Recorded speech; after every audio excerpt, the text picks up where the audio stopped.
Have you ever had one of those moments that seemed completely meaningless at the time, only to realize later that it was the moment your entire life changed? My name is Rachel Morgan, and until that autumn, I thought I had everything figured out.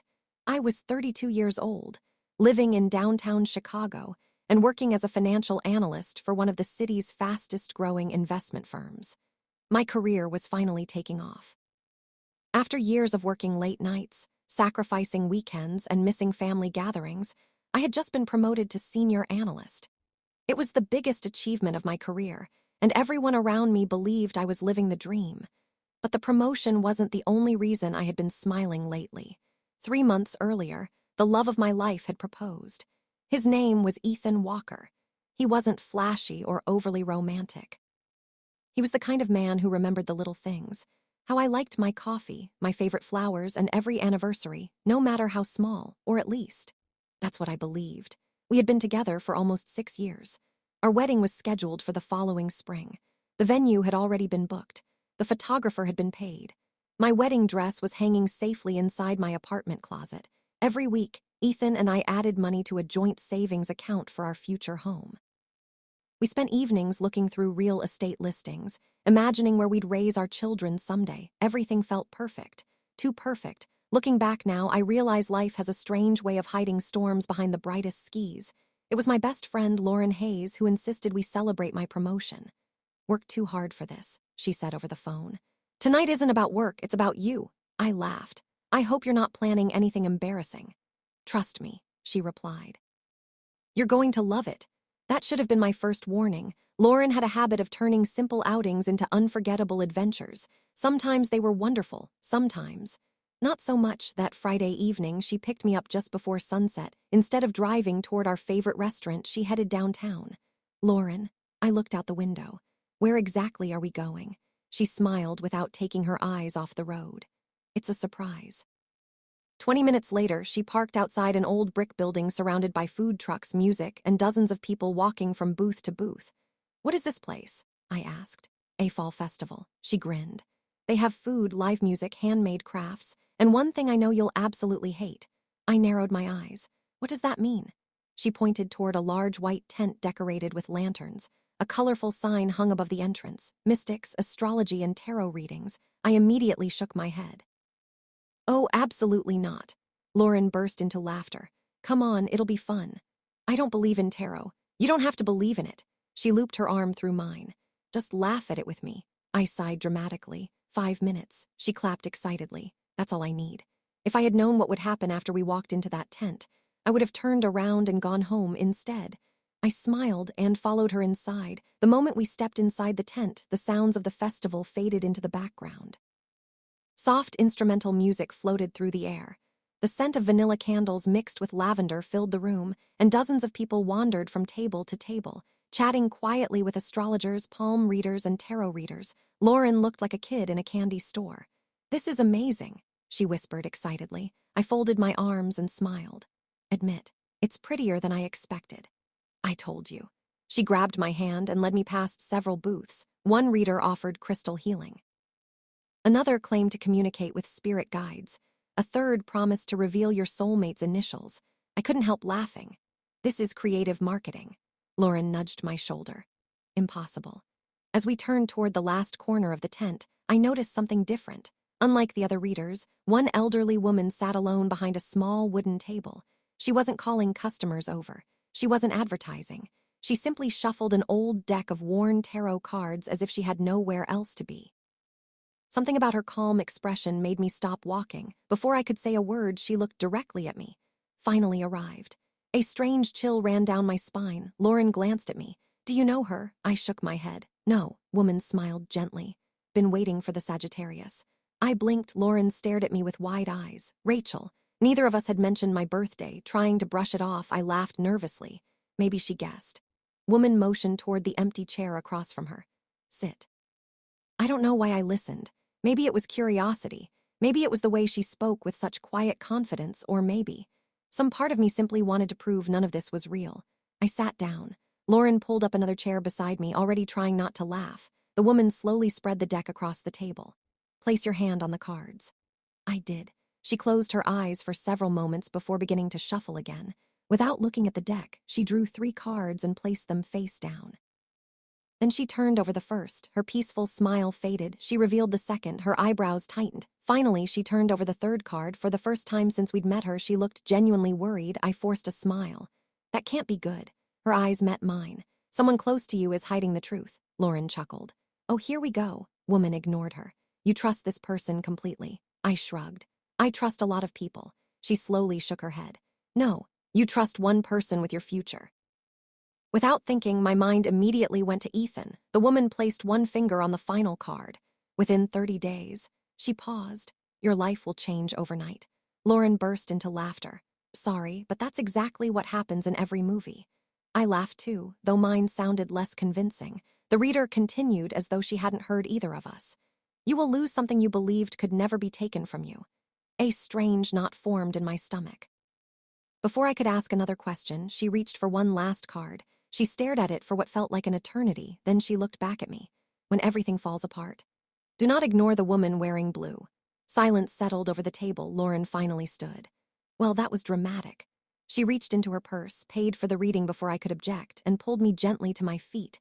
As we walked away, I looked back one last time. The old woman hadn't moved. She was still watching me. Just before we stepped out of the tent, I heard her call out softly. Rachel. I turned. There is one more thing.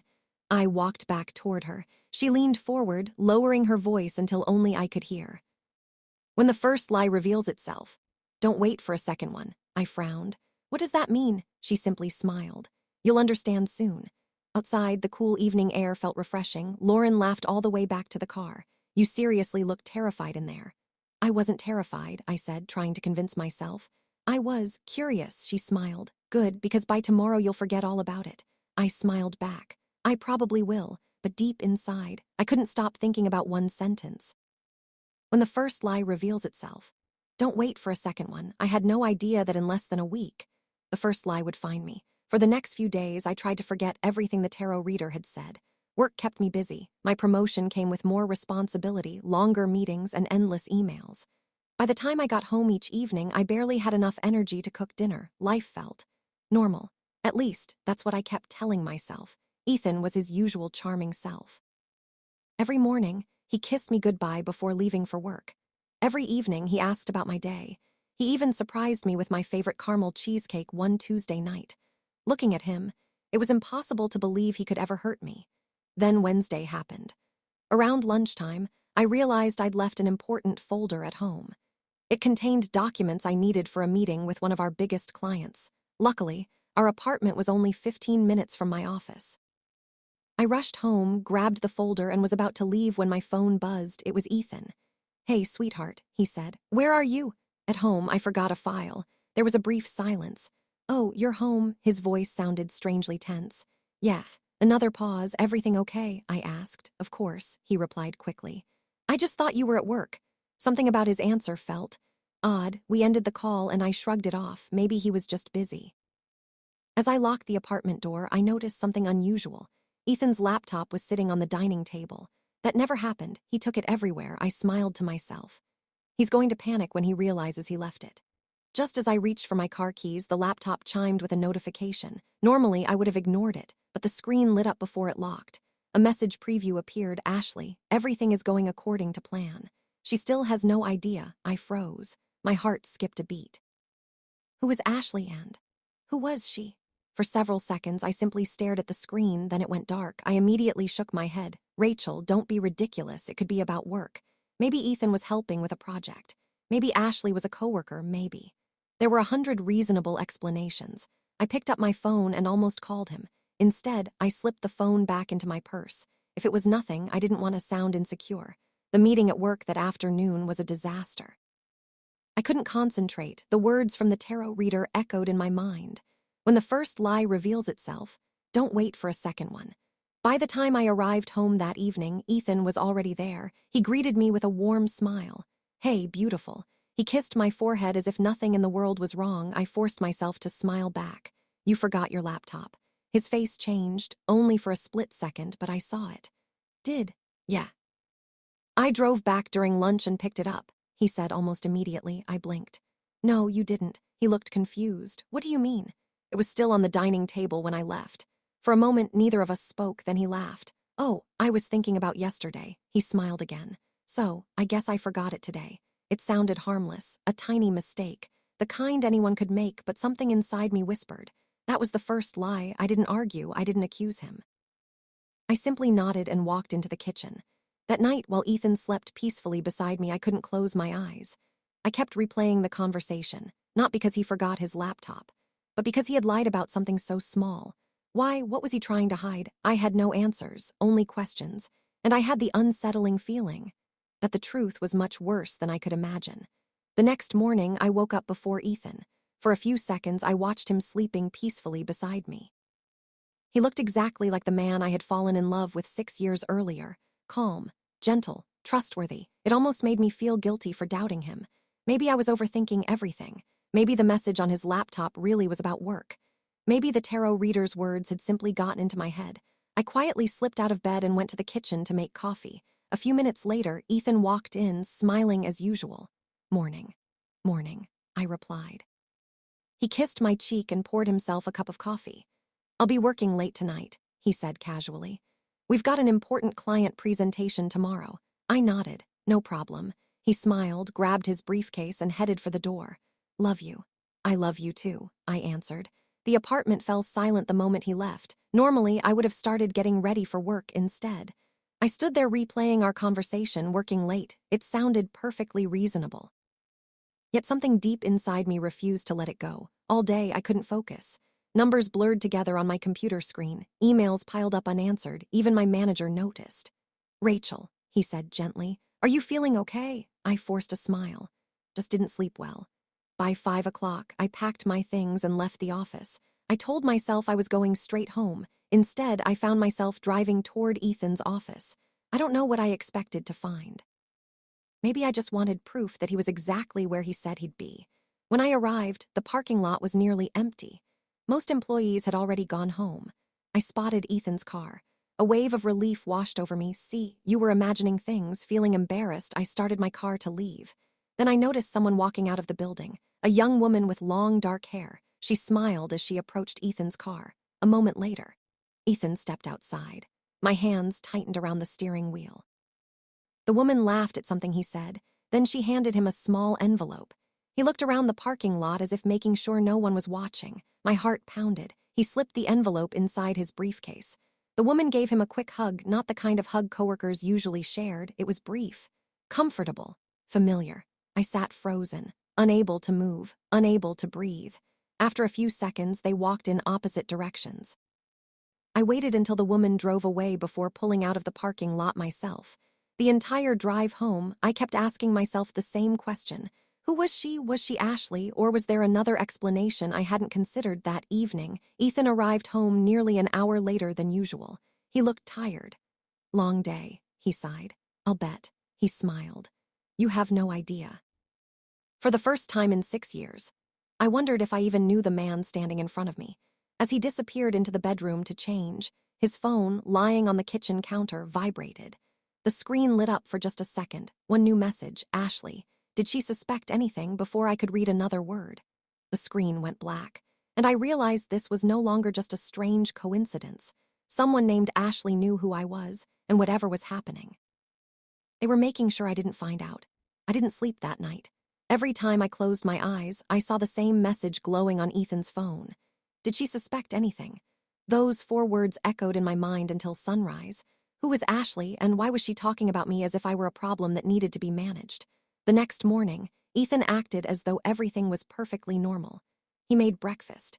He joked about burning the toast. He even kissed my forehead before leaving for work. If I hadn't seen those messages with my own eyes, I would have believed nothing was wrong. But something had changed, not with Ethan, with me. For the first time in our relationship, I realized that trust wasn't something you could switch back on with a smile. After he left, I opened my laptop. I typed one name into the search bar, Ashley. Thousands of results appeared. No last name, no foe. Nothing useful. I leaned back in my chair and sighed. This isn't going to be easy. Then I remembered something. A few months earlier, Ethan had invited me to his company's annual charity gala. I had taken dozens of pictures that night. Maybe, just maybe, Ashley had been there. I opened my photo gallery and began scrolling. There were pictures of coworkers laughing, group photos, people dancing, executives giving speeches. Nearly 30 minutes passed before one photo made me stop. It was a group picture. Ethan stood in the middle with several colleagues. Beside him was a young woman with long, dark hair. She wore a navy blue dress and smiled confidently at the camera. One arm rested lightly against Ethan's shoulder. I had barely noticed her that night. Now I couldn't look away. I zoomed in. The name tag on her dress was blurry, almost impossible to read. But after adjusting the brightness, one word became clear: Ashley. A cold feeling settled in my chest. So she was real. She worked with Ethan. I wasn't imagining any of this. Just then my phone rang. It was Lauren. "Hey, superstar," she said cheerfully. I was wedding planning. For a moment, I considered telling her everything: the messages, the parking lot, the envelope, the lies. Instead, I forced a laugh. "It's going. You don't sound okay." "I'm just tired." There was a brief silence. Rachel. Lauren had known me for nearly 15 years. She could always tell when something was wrong. "What's going on?" I stared at the photo on my laptop. Finally, I whispered, "I think Ethan is hiding something from me." "Happened?" I took a deep breath and told her everything. When I finished, she didn't speak for several seconds. Then she said something that surprised me. "Rachel, don't accuse him yet." I wasn't planning to. "Good, because if he's lying..."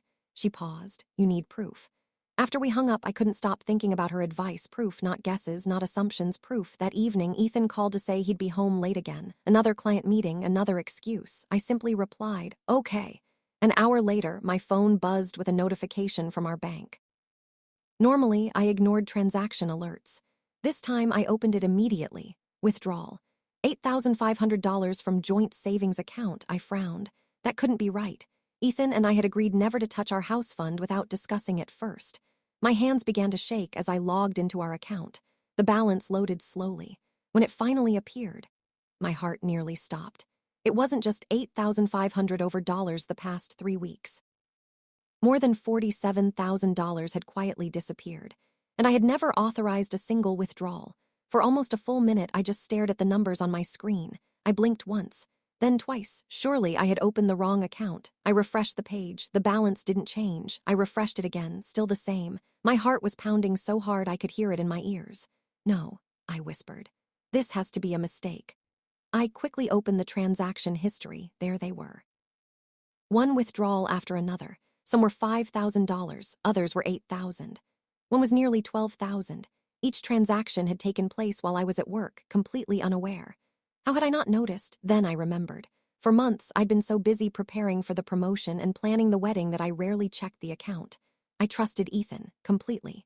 My phone slipped from my hand and landed on the couch. This wasn't just our savings. This was our future, the house we'd dreamed about. The nursery we'd imagined for our children, the vacations we'd promised ourselves, years of hard work, vanishing one withdrawal at a time. I immediately called Ethan. The phone rang, no answer. I called again, straight to voicemail.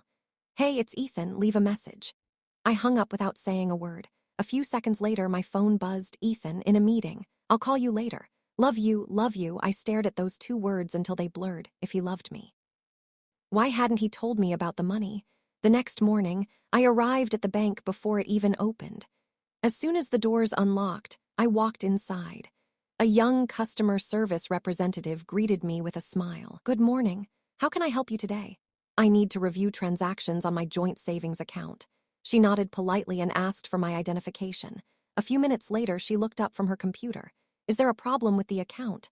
"I believe there may have been unauthorized withdrawals." Expression immediately became serious. "Bring in one of our account managers." Within minutes, I was sitting across from a middle-aged man named Michael Turner. He carefully reviewed the account history.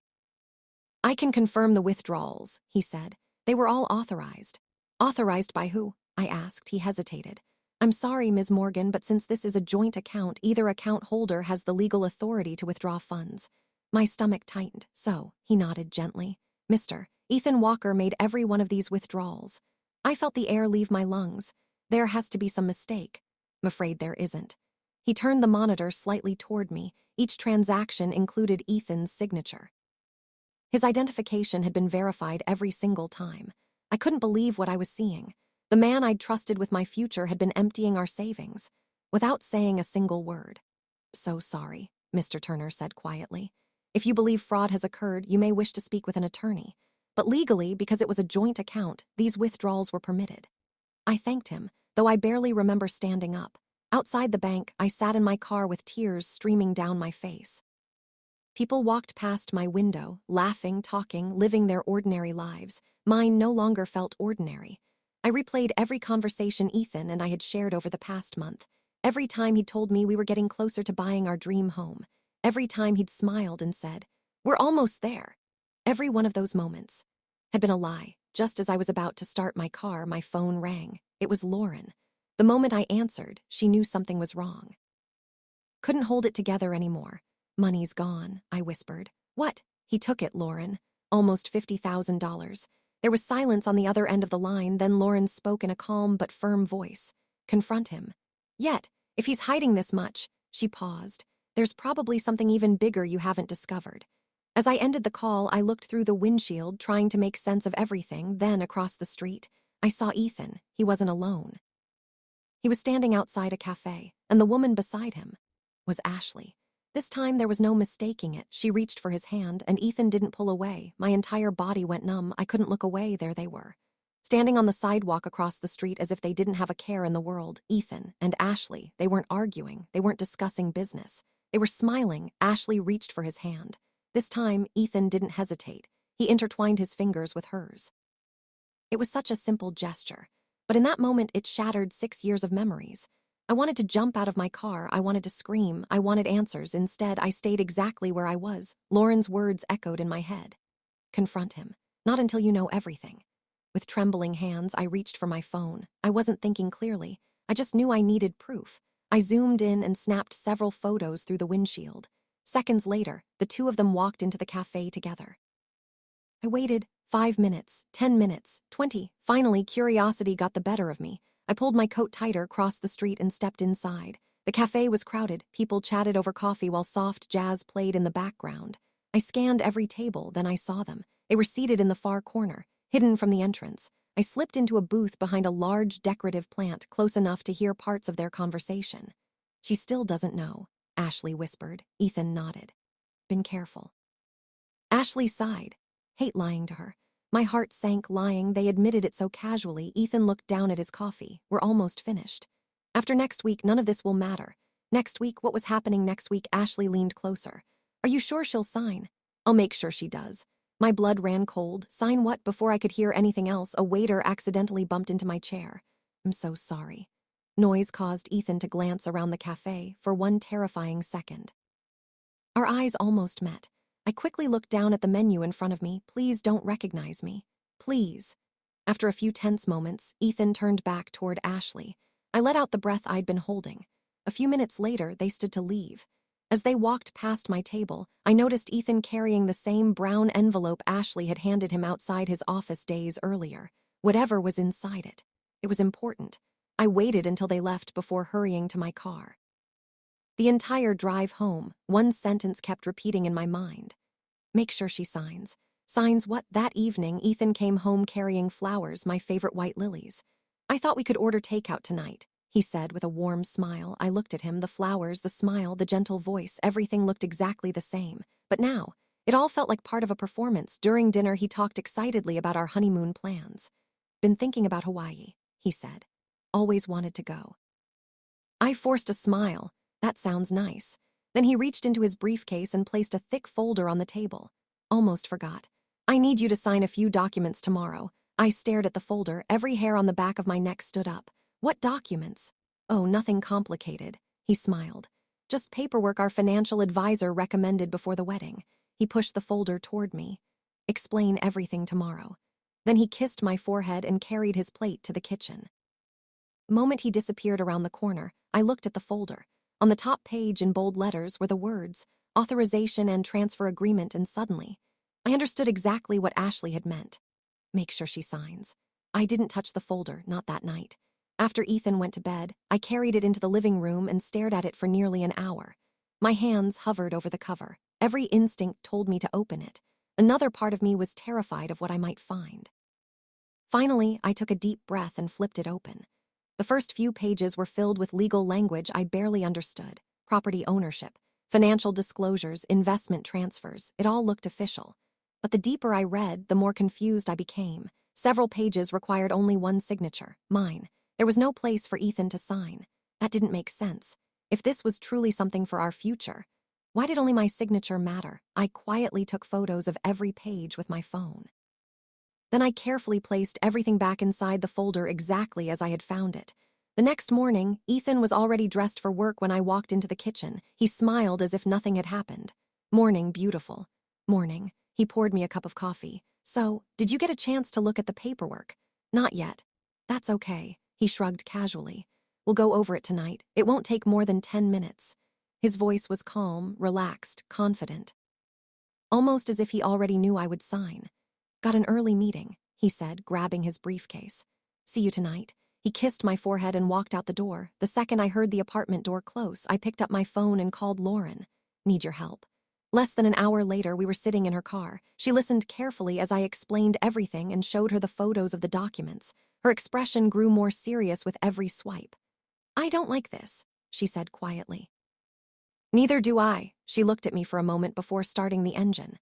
"I know someone. Cousin Nathan Hayes. He's a real estate attorney. He'll tell us exactly what these papers mean." 45 minutes later, we were sitting in Nathan's office. He carefully reviewed every page on my phone without saying a word. The silence was unbearable. Finally, he removed his glasses and looked directly at me. "Rachel." His voice was calm, but his expression wasn't. "Did anyone explain these documents to you?" I slowly shook my head. Ethan said they were just routine paperwork before the wedding. Nathan leaned back in his chair. "Not routine." A knot formed in my stomach. "What are they?" He tapped one of the photos. "If you sign these exactly as they're written, you would be giving Ethan legal authority over several of your personal financial assets." I felt the color drain from my face. "Investment account." He turned another page. "Your retirement savings." Another page. "And," he paused, "the condominium your late grandmother left you." I couldn't breathe. "My grandmother's condo," Nathan nodded. "According to these documents, ownership could eventually be transferred under certain conditions." Lauren slammed her hand on the desk, telling me she could lose everything. Nathan looked at both of us. "Telling you one thing." He closed the file. "Whatever you do not sign a single page until you've had independent legal advice." I sat there in complete silence. The apartment my grandmother had worked her entire life to buy. The one she left to me before she passed away. Ethan knew how much it meant to me, and yet he had quietly placed it inside a stack of papers, hoping I'd sign without reading them. My phone suddenly vibrated. It was a text from Ethan. "Forget the paperwork tonight. Love you." I stared at the message until the screen went dark, for the first time since this nightmare began. I wasn't scared anymore. I was angry. Very, very angry. And I made a promise to myself right there in Nathan's office. If Ethan thought I was going to sign those papers, he had no idea who he was about to face. When I left Nathan's office, I wasn't the same woman who had walked in. A week earlier, I would have confronted Ethan the moment I got home. I would have cried. I would have demanded answers instead. I did something he never expected. I stayed quiet. Nathan's final words echoed in my mind. "The strongest case isn't built with emotions. It's built with evidence." That was exactly what I intended to gather. Lauren glanced at me as we sat in her car. "So, what's the plan?" I looked out the window. "I'm going to pretend I know nothing." She frowned. "Rachel, are you sure? If Ethan realizes I'm suspicious, he'll destroy whatever evidence is left." Lauren nodded slowly. "Just promise me one thing." "What?" "You won't do this alone." I reached over and squeezed her hand. "I promise." That evening, I arrived home before Ethan. I made dinner. Lit a candle, even poured 2 glasses of wine. By the time he walked through the front door, the apartment looked exactly like it always had. He smiled. "Wow, what's the special occasion?" I shrugged. "I just wanted us to have a nice evening." He wrapped his arms around me for a split second. I almost forgot everything. Then I remembered the missing money, Ashley, the lies, the documents. I gently stepped away. Dinner's getting cold. We ate together, talking about ordinary things, work, the weather, our wedding. If someone had looked through the window, they would have seen a happy couple planning their future. Only one of us knew that future was already falling apart. After dinner, Ethan disappeared into the bedroom and returned carrying the folder. He placed it on the table with a smile. Looked at the papers, then back at him. Of course. He opened to the signature page and handed me a pen. "This is just a formality." I picked up the pen, then deliberately set it back down. "I actually have a question." His smile faded ever so slightly. What kind of question? Why is my grandmother's condominium listed in these documents? For the first time that evening, Ethan froze only for a second, but it was enough. Oh, he laughed nervously. That's just standard legal wording. Yeah, financial advisor included it. I see. I looked him directly in the eyes. Then you won't mind if my attorney reviews everything first. Room became completely silent. His expression changed, not dramatically. Just enough for me to notice. My attorney? Yes, I thought that would be the smart thing to do. He forced another smile. Rachel, you don't need a lawyer. It's routine. I calmly closed the folder. If it's routine, my attorney will probably approve it tomorrow. Several long seconds, neither of us spoke. Then Ethan stood up so suddenly his chair scraped across the floor. Had a long day. I'm going to bed. He grabbed the folder much faster than necessary and walked into the bedroom without another word. A few moments later, I heard him making a phone call from behind the closed door. His voice was low. I couldn't hear every word, only fragments. She knows. No, she didn't sign. We'll have to change the plan. My heart pounded. I quietly stepped away before he could catch me listening. When he came back into the living room 10 minutes later, he acted as though nothing had happened. But I noticed one important detail. The folder was gone. He had hidden it.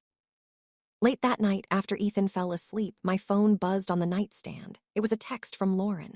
Nathan called. He found something else in those documents. Before I could reply, another message appeared. This one was from an unknown number. If you want to know the truth about Ethan, meet me tomorrow at 2:00 p.m. Come alone. There was no name, no explanation, just one final sentence. Ask me about Ashley. I must have read the message at least 20 times. If you want to know the truth about Ethan, meet me tomorrow at 2:00 p.m. Come alone. My thumb hovered over the screen. Who sent it? How did they get my number, and why did they mention Ashley? I immediately called the number. It rang once. Then the call ended. I tried again.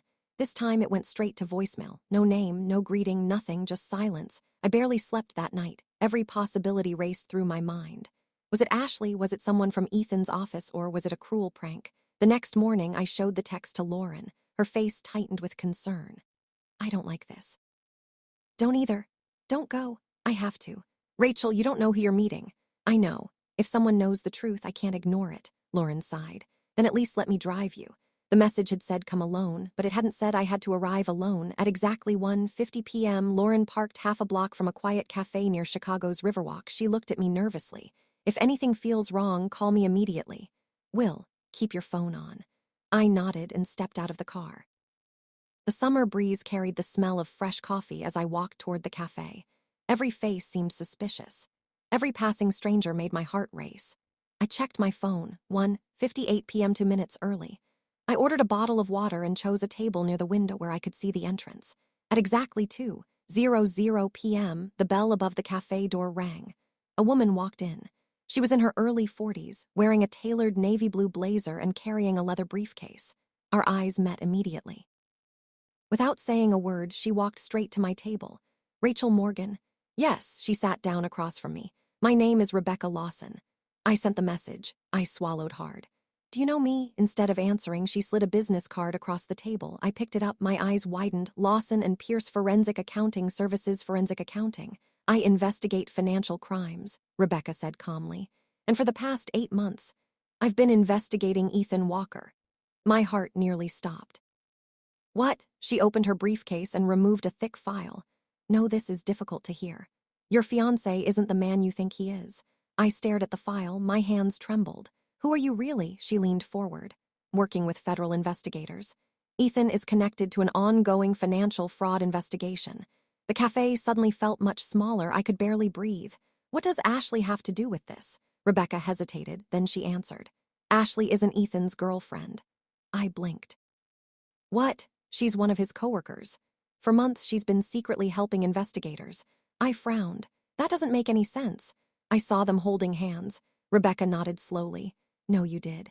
It was part of maintaining Ethan's trust. My mind spun. So, Ashley isn't helping him. Rebecca looked me straight in the eyes. No, she's helping us. I leaned back, completely speechless. Every assumption I'd made over the past week suddenly came crashing down. Rebecca opened the file and placed several photographs on the table. They showed Ethan meeting with different people in hotel lobbies, parking garages, and restaurants. Large envelopes changed hands in almost every picture. This isn't an affair, Rebecca said quietly. It's money laundering. She slid one final photograph toward me. The moment I saw it, my blood ran cold, standing beside Ethan, smiling directly at the camera, was someone I recognized immediately. It wasn't Ashley. It wasn't a coworker. It wasn't a stranger. It was my own financial advisor, the same man Ethan had claimed prepared those documents for me, and in that instant, I realized the betrayal was far bigger than I had ever imagined. I couldn't take my eyes off the photograph. There has to be some mistake, I whispered. Rebecca gently pushed the picture closer to me. Do you know him? I nodded slowly. His name is Greg Sanders. He's our financial advisor. Helped Ethan and me plan our savings for the wedding. Rebecca's expression darkened. So Ethan introduced you to him? Yes, she sighed. That's exactly what I was afraid of. A chill ran down my spine. What do you mean? Rebecca folded her hands on the table. Greg Sanders isn't an independent advisor. Works with a network of people who convince couples, retirees, and small business owners to sign financial documents they don't fully understand. My mouth went dry. So all of this. I pointed to the file. Was planned. We believe so. She opened another folder and slid several documents across the table. Each one showed Ethan's signature, bank records, property transfers, corporate filings. The dates stretched back nearly 4 years. This wasn't something Ethan started recently, Rebecca said quietly. He has been involved for a long time. I felt sick. The man I was planning to marry, the man I'd trusted with every dream I had apparently been living a double life. Rebecca looked at me carefully. Need to ask you something. You signed anything Greg prepared in the past? I thought for a moment, then my heart sank. 2 years ago, Ethan asked me to sign paperwork for a tax investment. Rebecca immediately made a note. Do you still have copies? I think they're in a filing cabinet at home, she nodded. Touch them. We'll need them. Just then, my phone began vibrating across the table, Ethan calling. Rebecca looked at the screen. Ignore it. Answer. I swallowed hard before pressing the green button. Hi, I said, trying to sound normal. Hey, sweetheart. Ethan's voice was calm. Where are you? Having lunch with Lauren. There was a brief pause. I called Lauren. My heart skipped a beat. She said she hasn't seen you today. I froze. Rebecca immediately picked up a pen and wrote something on her notepad. Stay calm. Don't argue. I forced a small laugh. Oh, I meant I was meeting her later. Another long silence, then Ethan spoke again. Rachel. His voice was different now, colder. You hiding something from me? I looked across the table at Rebecca. She gave the slightest nod. No, I'm just running errands. Ethan didn't answer right away. Finally, he said quietly, I'll see you tonight. The call ended. I stared at my phone. He knows, I whispered. Rebecca didn't disagree. He suspects something. She closed the file and looked directly into my eyes. Rachel. From this moment forward, assume every move you make is being watched. A wave of fear washed over me. What am I supposed to do? Rebecca reached into her briefcase and handed me a small envelope. Inside was a tiny electronic device. It looked like an ordinary USB flash drive. What's this? It contains copies of financial records we've recovered. If anything happens, she paused. Don't leave this in your apartment. I slipped it into my purse with shaking hands. As Rebecca gathered her files, she suddenly stopped. Her eyes were fixed on something outside the cafe window. Rachel. Her voice dropped to a whisper. Turn around. Every muscle in my body tensed. She slowly closed her briefcase. Ethan is standing across the street. He's looking directly at this cafe. My heart nearly stopped. Every instinct screamed at me to turn around, to see if Ethan was really there. Rebecca gently reached across the table and rested her hand on mine. Don't. Her voice was barely above a whisper. If he sees you panic, he'll know exactly why you're here. I forced myself to keep looking at her, even though every part of me wanted to glance over my shoulder. Are you sure it's him? I whispered. She nodded. He arrived about 2 minutes ago. He's pretending to look at his phone. He hasn't taken his eyes off this cafe. A knot formed in my stomach. How did he find me? Rebecca sighed. We don't know. If he did, it means one of two things. Either followed you, or someone told him where you'd be. Answer made me feel any better. Rebecca checked her watch. Listen carefully. I'm going to leave first. 5 minutes later, you'll walk out through the back entrance. Have someone waiting for you. What about Lauren? I'll call her. Before I could ask another question, Rebecca stood up, picked up her briefcase, and smiled as though we had just finished a normal business meeting. Lunch was wonderful, she said loudly. I understood immediately she was putting on a show. So was mine, I replied, forcing a smile. She walked out the front door without looking at Ethan. I sat perfectly still. 1 minute passed, then 2, 3. The seconds felt like hours. I finally took out my phone and texted Lauren, "Rachel, don't come to the front. Ethan may be outside." Almost immediately, she replied, "Lauren, stay inside. I'm calling you." A second later, my phone rang. I answered quietly. "Okay." "You're not," Lauren whispered. "I just drove past the cafe." My pulse quickened. "You saw him?" "Yes." "Rachel." She hesitated. "He isn't alone." "Do you mean there are two men standing with him? They're pretending to have coffee." "They keep watching the entrance." Fear washed over me. "Who are they?" "I don't know." Something feels wrong. Just then, a waitress approached my table. "Excuse me, ma'am. Someone asked me to give this to you." She handed me a folded napkin. My hands trembled as I opened it. There were only 6 handwritten words: "Leave through the kitchen." Now, no signature, nothing else. I looked toward the waitress. "Who gave you this?" She pointed toward the front windows. "The lady who was sitting with you, Rebecca." Without wasting another second, I stood up. The waitress quietly led me through a narrow hallway behind the kitchen. Cooks rushed around us, barely noticing as we passed. She opened a metal door leading to the alley behind the cafe. "Good luck," she whispered. The cool afternoon air hit my face. A black SUV was waiting with its engine running. Rebecca stood beside the passenger door. "In." I didn't hesitate. The moment I climbed inside, the SUV pulled away from the curb. Rebecca looked out the rear window. "They saw you." "What?" "They're getting into another vehicle." My heart raced. "You mean?" "Yes." Rebecca's expression remained calm, but her voice was firm. "Following us." I turned around just in time to see a dark gray sedan speed out of the parking lot behind us. It stayed 3 cars back, never getting closer, never falling farther behind. Rebecca reached for her phone. "We've got a tail," she said calmly. After a brief pause, she added, "Proceed to the secondary location." I looked at her in confusion. "Secondary location?" She nodded. "Rachel, I haven't told you everything yet." "What else is there?" She took a deep breath. "Investigation isn't just about Ethan. Involves someone much closer to you." My stomach tightened. "What are you talking about?" Rebecca looked me straight in the eyes. "The financial records show that someone has been accessing your personal information for years." I swallowed hard. "Who?" She hesitated. "We're not certain yet. We believe it's someone you've trusted almost your entire life." SUV turned sharply onto another street. The gray sedan made the same turn. They were still behind us. And for the first time since this nightmare began, I realized this wasn't just about losing money. Someone had been planning to steal my entire life. I couldn't say a word. Rebecca's last sentence kept echoing in my head. Someone you've trusted almost your entire life. It didn't make sense. My parents had both passed away years ago. I was an only child. The people I trusted could be counted on one hand: Lauren, Ethan, and... I stopped myself. No, there had to be another explanation. The black SUV continued through downtown Chicago, taking random turns as if trying to lose the gray sedan behind us. Rebecca glanced through the rear window again. Still there. Driver, a broad-shouldered man named Marcus, spoke for the first time. For long.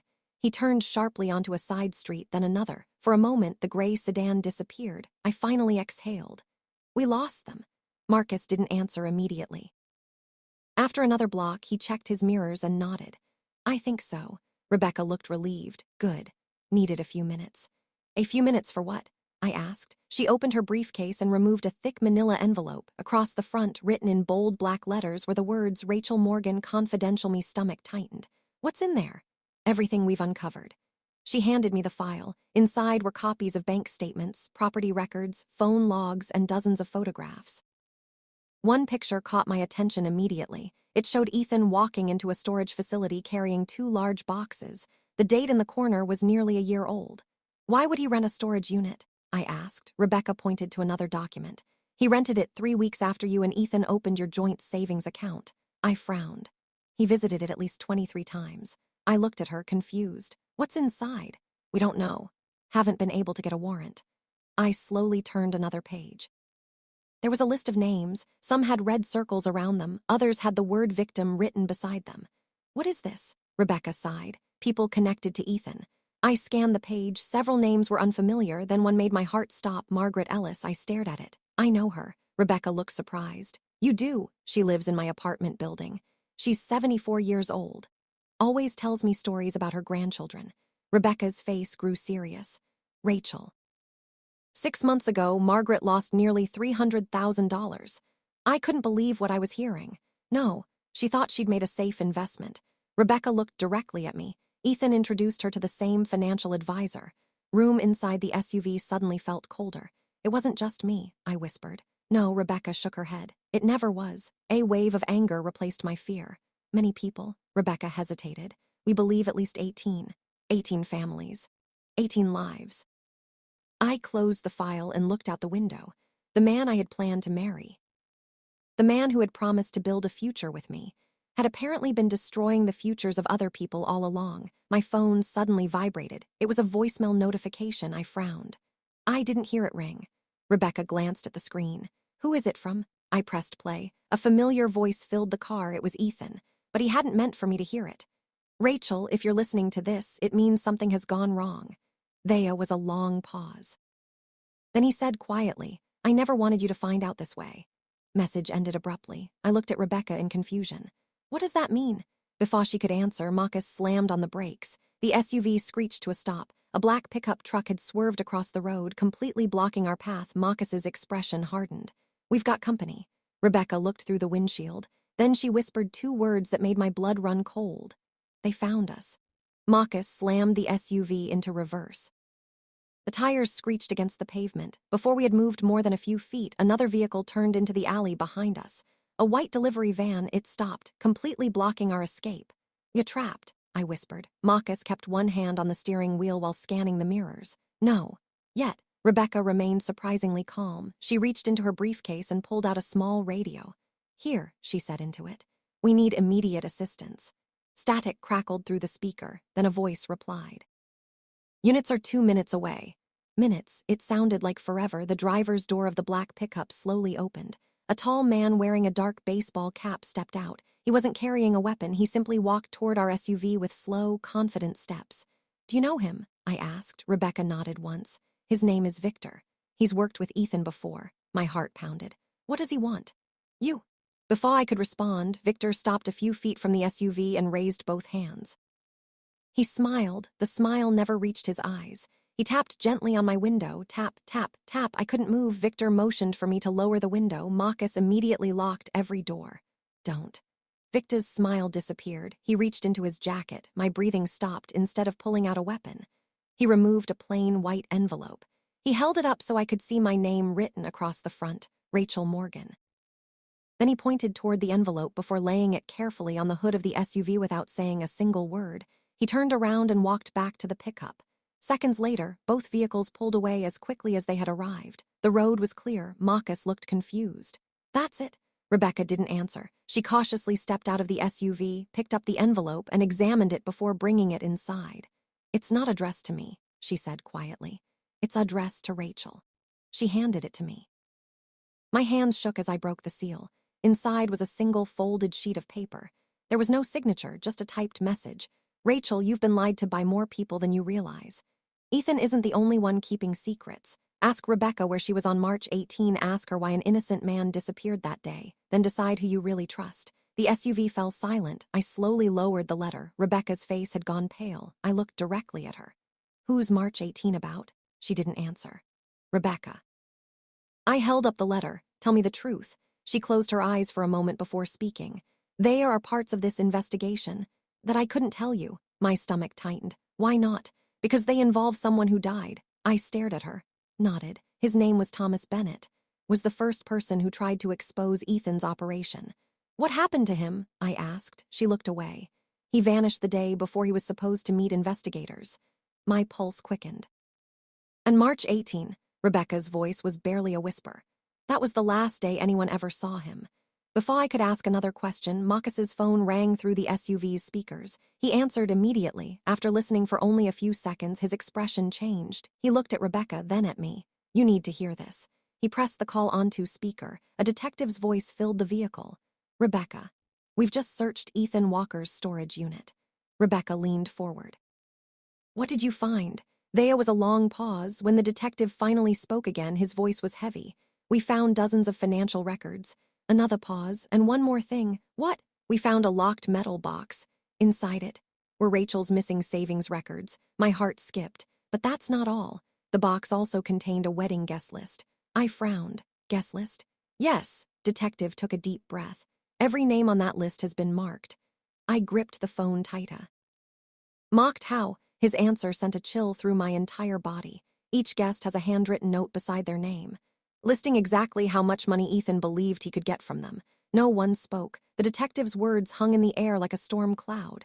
Each guest has a handwritten note beside their name, listing exactly how much money Ethan believed he could get from them. I felt sick. Wedding, I whispered. It wasn't just a wedding. Rebecca looked at me with sympathy. It appears it was an opportunity. I closed my eyes. The seating chart, the guest list, the expensive reception. For months, I had believed Ethan was excited to celebrate our future. Now I wondered if he had been studying my family and friends instead. "Can you read some of the notes?" Rebecca asked the detective. There was a pause as papers rustled. "Rachel's Aunt Linda," he read, "recently inherited approximately $400,000. Gasped. My aunt had inherited that money after my uncle passed away. Only a handful of people knew about it, the detective continued. Mock Stevens owns 3 rental properties, potential investment client. Another page turned. Emily Carter recently sold her medical practice, high-value prospect. Every name came with a description. Every description came with a dollar amount. They weren't wedding guests. They were potential victims. I covered my mouth, fighting back tears. Ethan planned all of this. Rebecca nodded sadly. "We believe he intended to use your wedding to meet wealthy guests who already trusted you." Realization hit me like a punch to the chest. He hadn't just stolen my savings. He had planned to use my love as the key to other people's lives. Marcus started the SUV again. "We should leave," Rebecca agreed. "We'll continue this somewhere safer." As we pulled away, my phone vibrated. It was Ethan. Again, this time I answered. "Rachel." His voice sounded unusually calm. "Been worried about you. Been calling." "I know. Where are you?" "I'm out." "With who?" I looked at Rebecca.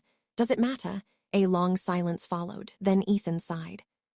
"I think we've reached the point where we should stop lying to each other." My heart pounded. "So you admit you've been lying?" "I admit," he said quietly, "that things aren't what they seem." A brief moment, I thought he was finally going to confess. Instead, he said something I never expected. "Rachel, you need to get away from Rebecca." I frowned. "What?" "She isn't telling you everything." I glanced at Rebecca, who remained expressionless. "Ethan, I've seen the bank records." "I know." "Seen the documents you wanted me to sign." "I know. I know about Ashley." Another pause, then he said something that made every hair on my arm stand up. "So does Ashley." "What?" "She's sitting right beside me." I froze. Rebecca's eyes widened. "Put him on speaker," she whispered. I did. A woman's voice came through the phone. It was Ashley. "Rachel." She sounded frightened. "Don't believe everything you've been told." Before I could respond, someone shouted in the background. Then there was the sound of a struggle. "Ethan, stop." The line crackled. A loud crash echoed through the speaker. Then silence. The call disconnected. I stared at my phone in disbelief. Rebecca immediately reached for hers and dialed a number. "We need to locate Ethan Walker's phone now," she said urgently. "What happened?" I asked. She looked out the window before answering. "I don't know. Whatever game Ethan has been playing. It just changed. And for the first time since this nightmare began." I realized the ending might be far more dangerous than I had ever imagined. For several seconds, no one in the SUV spoke. The only sound was Rebecca's phone as she rapidly contacted members of the investigation team. "We've lost contact with Ashley," she said. "Track Ethan Walker's phone immediately. I want every available unit looking for them." She ended the call and looked at me. "Rachel, I need you to stay calm." I asked, my voice trembling. "I just heard someone screaming." "I know." "We don't know exactly what happened." I leaned my head against the window, trying to process everything. Just a week ago, I had been choosing wedding flowers. Now I was sitting in an SUV with investigators, wondering if someone had just been hurt because of me. Marcus's phone buzzed. He answered, listened for a few moments, then frowned. "What is it?" Rebecca asked. "They found Ethan's car." "Where?" "An abandoned warehouse near the Chicago River." My heart skipped a beat. "And Ethan?" Marcus slowly shook his head. "Car is empty." Rebecca didn't waste a second. "We're going." 25 minutes later, we pulled into an industrial district filled with old brick warehouses. Police cars surrounded one of the buildings. Yellow tape blocked the entrance. Officers hurried in every direction. Rebecca showed her identification and led me through the crowd. A detective approached us. "Glad you're here." "What did you find?" Rebecca asked. "The vehicle was abandoned about 40 minutes ago." "Ashley, we found her." My chest tightened. "Is she okay?" The detective nodded. "Shaken but alive." Relief washed over me. "Where is she?" "In the ambulance." Rebecca turned to me. "Would you like to speak with her?" I hesitated before nodding. As we approached the ambulance, Ashley looked up. Her eyes were red from crying. The moment she saw me, she stood. So sorry, Rachel. Before I could respond, she burst into tears. I never wanted any of this to happen. I looked at her carefully. You really helping the investigators? She nodded immediately. Yes, everything Rebecca told you is true. Then why were you holding Ethan's hand? Ashley lowered her head. Because he trusted me. If I had pushed him away, he would have disappeared months ago. I didn't know what to say. She wiped away her tears. I hated lying to you. I wanted to tell you the truth so many times. If I had, would have escaped. I believed her for the first time since this nightmare began. I actually believed her. What happened today? Rebecca asked. Ashley took a shaky breath. I told Ethan I thought Rachel was getting suspicious. Panicked. Said we had to leave immediately. Received a phone call. From who? I don't know. After the call, Ashley looked directly at me. He said something I'll never forget. What did he say? I whispered. She swallowed hard. He said, Rachel won't sign the papers. We'll use the backup plan. Cold silence settled over everyone. Rebecca's expression changed instantly. Backup plan, Ashley nodded. I asked him what he meant. Just smiled. Then he drove here. Rebecca immediately turned to the detective. We need to secure Rachel's apartment. Notify every person on that wedding guest list. Detective frowned. You think they're in danger? Rebecca answered without hesitation. I think Ethan has realized his original plan has failed. She looked at me. And desperate people make desperate decisions. Just then, another officer came running toward us. Detective, he was breathing heavily. We searched the warehouse. What did you find? Rebecca asked. The officer held up a small notebook sealed inside an evidence bag. It belongs to Ethan. Rebecca looked through the plastic. Every page was filled with names, addresses, bank account estimates, personal notes. Then she turned to the final page. Written across it in large black letters were 5 chilling words. Plan B SDARTS, tonight no one said a word. Every officer standing around. The notebook stared at the final page. Plan B SDARTS tonight. Rebecca looked up at the detective. Many people are on the wedding guest list. He flipped through the evidence file. 138. Rebecca didn't hesitate. Notify every one of them. Detective immediately began issuing orders over his radio. Within seconds, police officers scattered in different directions. Ashley wrapped her arms around herself. Never seen him like this before. Rebecca looked at her. Tell us everything, Ashley nodded. Ethan always talked about having a backup plan. He never explained what it was. Just kept saying that if anything went wrong, he'd disappear before sunrise. Marcus frowned. So he planned an escape. Ashley slowly shook her head. I don't think it was just an escape. Kept saying. She paused, trying to remember his exact words. If I can't have the future I planned, no one else will either. A chill ran through my body. Rebecca turned to me. Rachel. Ethan have access to your apartment? I laughed bitterly. He lived there. Your email? Yes. Your bank accounts? Yes. My laptop. My passwords.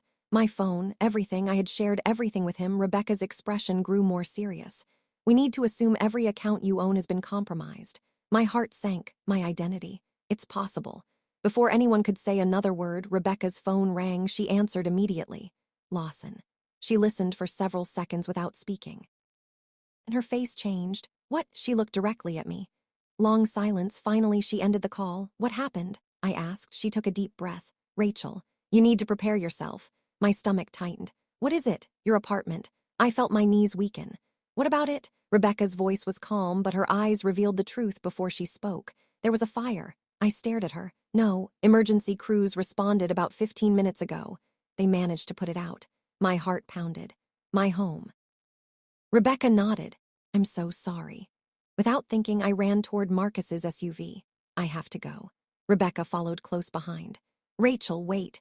But I wasn't listening. 20 minutes later, we arrived at my apartment building.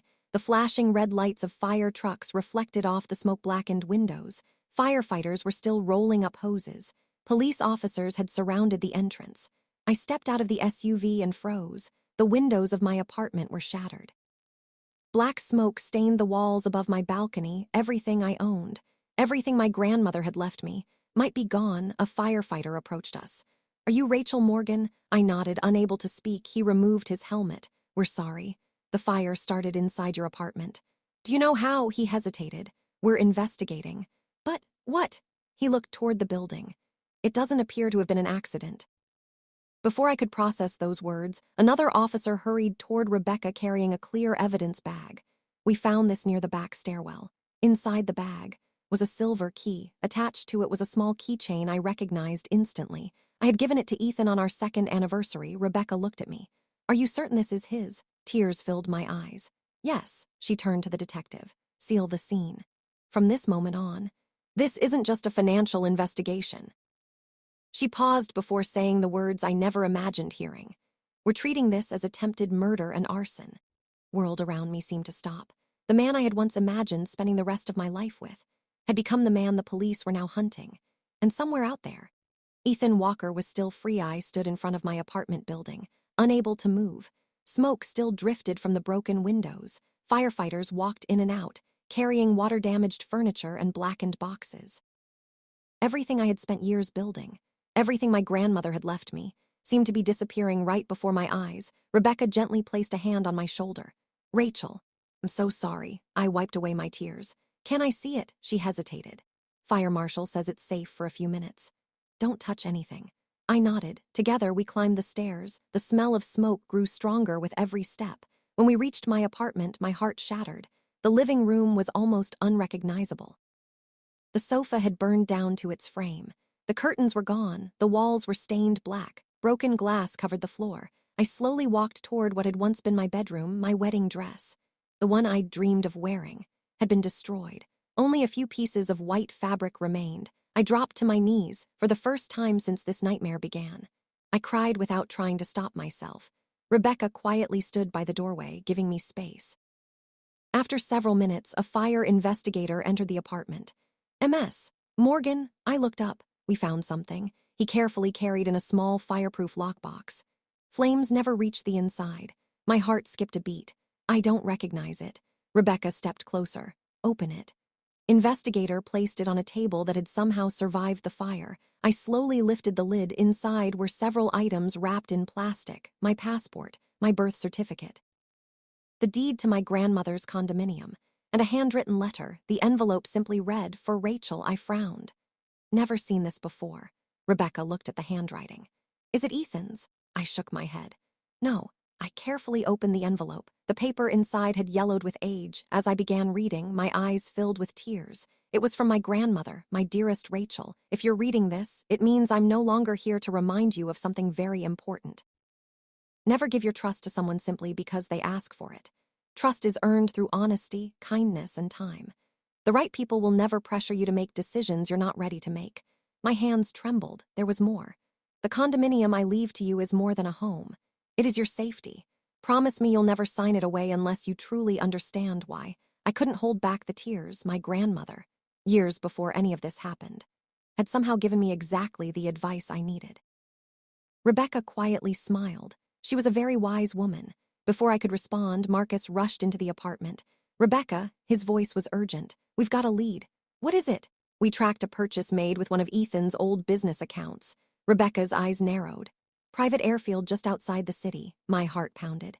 "He's leaving," Marcus nodded. "A small charter plane filed a flight plan less than an hour ago." "When does it take off?" Marcus looked at his watch. "In 45 minutes. Rebecca immediately turned toward the door. "Call the FBI. Call airport security. No one lets that plane leave." She looked back at me. "Rachel, this could be our only chance to stop him." I looked around my ruined apartment one last time. The fire had taken almost everything, but it hadn't taken the one thing Ethan could never destroy: the truth. And for the first time since I met him, I wasn't running from Ethan anymore. I was ready to face him. The drive to the private airfield felt endless. Every red light seemed to last forever. Every passing minute brought Ethan closer to escaping. Rebecca sat in the front seat, speaking rapidly into her phone. "We're 5 minutes out." "Has the runway been secured?" She listened for a moment before her expression hardened. "What do you mean the plane is already boarding?" Marcus pressed harder on the accelerator. The SUV surged forward. I stared out the windshield, my heart pounding. This was it. If Ethan got on that plane, he might disappear forever. When we reached the entrance to the airfield, flashing blue lights were everywhere. Police cruisers surrounded the main gate. Officers ran toward a sleek white jet parked at the far end of the runway. Its engines were already running. "He's trying to leave," I shouted. Marcus pulled to a stop. Before anyone could tell me otherwise, I jumped out of the SUV and started running. "Rachel," Rebecca called after me. Couldn't, not anymore. The wind whipped across the runway as I sprinted toward the aircraft. Nearly 100 yards ahead of me, I saw him, Ethan. He was carrying a black duffel bag over one shoulder.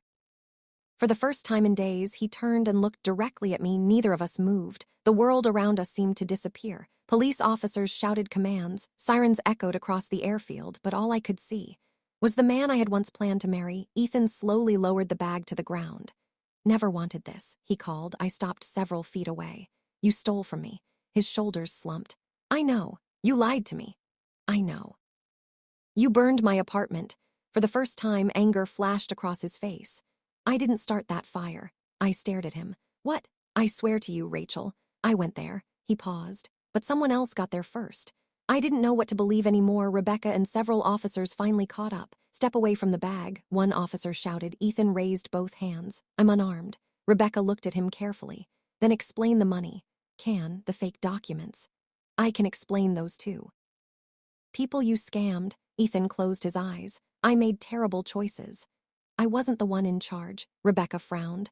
"What are you talking about?" Ethan slowly looked up. "Been chasing the wrong person." Officers exchanged uncertain glances. Rebecca stepped closer. "Who was in charge?" Ethan's voice dropped to barely a whisper. "Greg." My heart skipped. "Financial advisor?" I asked. Ethan nodded. "He recruited me years ago. Promised easy money.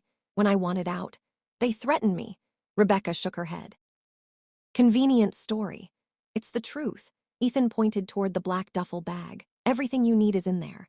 Ledgers, account numbers, names, the real leaders." I was taking it to the authorities. Before anyone could react, a loud crack echoed across the runway, then another. One of the tires on the parked jet exploded. Everyone instinctively ducked. Chaos erupted. People screamed. Officers rushed for cover. Marcus looked toward the control tower. "That wasn't a tire." Rebecca's face turned pale. "It was a gunshot." Another shot rang out. This time, it struck the pavement only a few feet from where Ethan was standing. Someone, hidden somewhere on the airfield, was trying to silence him. And suddenly, I realized Ethan wasn't the only one running for his life anymore. "Down." Rebecca grabbed my arm and pulled me behind a police SUV. Another gunshot echoed across the airfield. The bullet shattered the windshield of a patrol car. Officers immediately returned fire toward an abandoned maintenance building overlooking the runway. Marcus spoke into his radio. "Possible sniper. Lock down the entire airfield." My heart was racing so fast I could barely breathe. I looked toward Ethan. 2 officers had pulled him behind a concrete barrier. He looked terrified, not like a man trying to escape, like a man who knew exactly who was shooting at him. Rebecca noticed it too. She crawled toward him, staying below the windows. "Ethan." He looked at her. "Who is it?" For a moment, he hesitated. Then he whispered, "Greg." Rebecca frowned. "Greg Sanders." Ethan nodded. "He warned me. Said if I ever talked, I'd never leave the airport alive." Another shot rang out. The concrete barrier beside Ethan exploded into dust. The officers pulled him farther back. Marcus pointed toward the maintenance building. I saw tactical team rushed toward the building from both sides. The rest of us waited. Seconds felt like hours. Then the shooting stopped. The silence was almost worse. Rebecca looked at Ethan. "Got one chance. If you're telling the truth, tell us everything." Ethan lowered his head. "It started 7 years ago. I was drowning in debt. I met Greg through an investment seminar, introduced me to wealthy clients. First, I thought everything was legal. Once I realized what was happening, it was too late." I stared at him. "So you kept doing it?" Tears filled his eyes. "I told myself I'd quit after one more deal." Then another. I hated myself, but I was afraid. Rebecca didn't interrupt. She simply listened. "Wedding." Ethan's voice cracked. "Never wanted to use you. Greg did. Said your friends and family trusted you. He wanted introductions. He wanted new victims. I should have walked away. I didn't." He looked directly at me. "I'm sorry, Rachel. I know those words don't fix anything. They're the truth." Before I could answer, a voice shouted from across the runway. "Building secure." Marcus looked up. "No suspect." Rebecca's eyes narrowed. "What do you mean, no suspect?" The rifle was there. "Whoever fired it escaped through an underground service tunnel." Rebecca cursed under her breath. "So Greg was here." Marcus nodded. "And now he's gone." Just then, another detective hurried toward us carrying Ethan's black duffel bag. We opened it. Rebecca looked inside. Her eyes widened. The bag was filled with ledgers, flash drives, passports under different names, bank account records, and a thick black notebook. The detective flipped open the notebook. Every page contained detailed records of fraudulent investments. But one page stood out. Written across the top in bold letters were 2 words. Project Wedding. Beneath it was a list of nearly 50 couples from across the country. Some names were crossed out. Others had dates beside them. Each couple represented another scheme, another family, another future that had been manipulated. Rebecca slowly closed the notebook. This is bigger than we imagined. She looked at the officers around her. We're not just investigating one fraud. We've uncovered an entire criminal network. As police escorted Ethan toward a waiting vehicle, he turned back to look at me one last time. There was one thing I never lied about, he said quietly. I stared at him without speaking. I really did love you. Door of the police vehicle closed. I didn't know whether to believe him, and for the first time, it didn't matter. The only thing that mattered now was finding Greg Sanders before he disappeared forever. 3 days passed. For the first time in what felt like forever, I slept through the night. Not because everything was over, because I finally knew the truth. Ethan had been taken into federal custody. His attorneys were already negotiating a deal in exchange for his cooperation. According to Rebecca, he had spent nearly 18 hours answering questions. Every answer pointed to one person, Greg Sanders, but Greg had vanished. No bank activity, no phone calls, no passport scans. It was as if he had disappeared into thin air. I was staying in a small hotel under police protection while investigators searched for him. My apartment was still sealed off. The fire investigation confirmed what Rebecca had suspected. The blaze had been intentionally started. An accelerant had been poured near the living room entrance. The goal wasn't just to destroy evidence. It was to make sure I never came home. That realization haunted me. One afternoon, Rebecca knocked on my hotel room door. She wasn't smiling.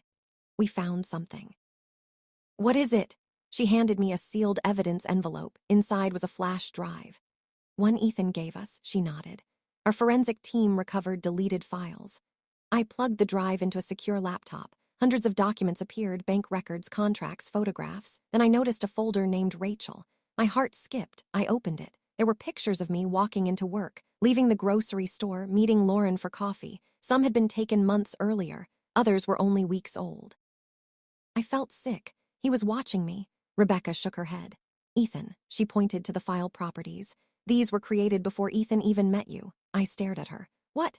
Greg had been gathering information about potential victims long before they were approached. I couldn't believe it. So I was chosen. Rebecca nodded slowly. It appears your grandmother's condominium made you a target. I closed the laptop, unable to look at another photograph. My entire relationship suddenly felt different. Had Ethan ever chosen me? Or had Greg chosen me first? Just then, Rebecca's phone rang. She answered immediately. Lawson. She listened for only a few seconds before standing. We're on our way. She ended the call and looked at me. What happened? They found Greg. My pulse quickened. Where? He checked into a luxury hotel under a false name. He's still there? Rebecca smiled for the first time in days. Anymore. Just tried to pay for his room. With one of the stolen accounts. I grabbed my jacket. Let's go. 40 minutes later, we arrived outside the hotel. Police vehicles surrounded every entrance. Guests stood on the sidewalk, watching in confusion. As Rebecca and I stepped inside, 2 officers escorted a man through the lobby in handcuffs. His expensive suit was wrinkled. His perfect smile was gone. But I recognized him instantly. Greg Sanders. He looked directly at me instead of fear. He smiled. You think this is over? He said quietly. I didn't answer. Greg chuckled. You caught me. There are people above me. Rebecca stepped forward. You can tell that to the judge. As officers led him toward the exit, Greg turned back one last time. You know what your biggest mistake was, Rachel? I met his eyes without flinching. What? He smiled again. You stopped being afraid. The first time since this nightmare began, I smiled back. Right, I did. And that was the moment I realized. He had already lost 8 months later. Life looked very different. The wedding never happened. The apartment was repaired, but I chose not to move back in. Too many memories lived inside those walls. Instead, I bought a small condo across town and started over. It wasn't the future I had planned, but it was mine. The investigation uncovered millions of dollars in fraudulent investments connected to Greg Sanders and his network. Dozens of victims recovered part of their money. Others finally got the answers they had been searching for. Greg Sanders was convicted on multiple fraud-related charges. Several members of his organization were arrested after the evidence Ethan provided led investigators to them. As for Ethan, he accepted responsibility for his role in the scheme. His cooperation helped dismantle much of the network, but it didn't erase the harm he had caused. The court sentenced him to prison. The day of the sentencing, I sat quietly in the courtroom. Before he was led away, Ethan turned toward me. "Sorry, Rachel. I know I don't deserve your forgiveness. I hope one day you'll find peace." I looked at him for a long moment, then I answered softly, "I already have." He lowered his head as officers escorted him away. That was the last time I ever saw him. A few weeks later, I met Lauren for coffee. She smiled as she handed me a small gift. "What is it?" I asked. "Open it." Inside the box was a silver compass necklace. I laughed. "A compass," Lauren grinned. "Spent months finding your way back." I figured it was appropriate. I hugged her tightly. "I couldn't have survived without you," she smiled. "You survived because you finally trusted yourself." As we walked out of the cafe, we passed a small storefront. I stopped in my tracks. It was the same tarot shop where all of this had begun. The little wooden sign still stood outside. For a moment, I considered going in. Instead, I smiled and kept walking. Lauren noticed. "Aren't you curious?" I looked back one last time. "Any more changed?" I thought about the reading. I remembered the words everyone had laughed at. "Someone close to you is hiding the truth. Your life will change overnight." Don't ignore the woman wearing blue. Rebecca had been wearing a blue blazer the day we met. I smiled to myself. Maybe the cards didn't predict my future. Maybe they simply reminded me to pay attention when something didn't feel right. Lauren nodded. "Like that?" "Do I?" As we disappeared into the crowd, I realized something. People often ask me whether I believe in tarot now. My answer always surprises them. I don't know whether the cards saw my future, and honestly, I don't need to know. Because the biggest lesson wasn't about fate. It was about courage. The courage to ask questions. The courage to walk away from someone who betrays your trust. And the courage to begin again, even after your world falls apart. Everyone laughed at my Sagittarius tarot reading. But what changed my life wasn't a prediction. It was what I chose to do after I saw the truth. And sometimes, that choice is the most powerful thing of all.